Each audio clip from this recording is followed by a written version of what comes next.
Bonjour, Élodie Tessier, chargée de clientèle au sein du groupe France Courtage. Nous allons aujourd'hui répondre à la question « Comment se faire indemniser son préjudice corporel suite à un accident de la circulation ?»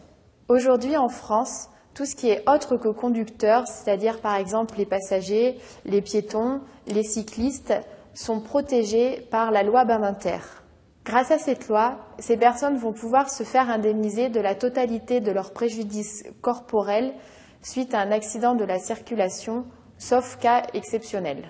Pour rappel, un accident de la circulation est un accident dans lequel est impliqué ce qu'on appelle un véhicule terrestre à moteur, c'est-à-dire par exemple une voiture, une moto ou encore un camion.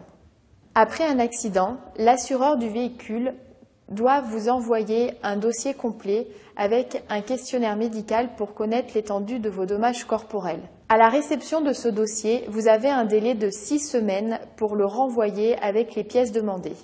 Après avoir envoyé le dossier à l'assureur, ce dernier peut décider de faire une expertise médicale rapidement si les blessures le nécessitent, ou alors d'attendre la consolidation, c'est-à-dire le moment où l'état de santé n'évoluera plus, c'est-à-dire que ce n'est pas forcément le moment où vous serez complètement guéri. Vous pouvez très bien être consolidé en ayant malheureusement des séquelles définitives. À tout moment, en tant que victime, vous pouvez demander une indemnisation auprès de l'assureur, qui a alors un délai de 3 mois pour pouvoir vous répondre. Quoi qu'il arrive, l'assureur doit vous faire une offre définitive d'indemnisation 5 mois après la date de consolidation. Concernant l'offre d'indemnisation, il faut savoir qu'elle porte sur 2 postes de préjudice, les préjudices patrimoniaux et les préjudices extra-patrimoniaux. Les préjudices patrimoniaux correspondent aux sommes d'argent que vous avez dû dépenser suite à l'accident, tels que par exemple les frais médicaux.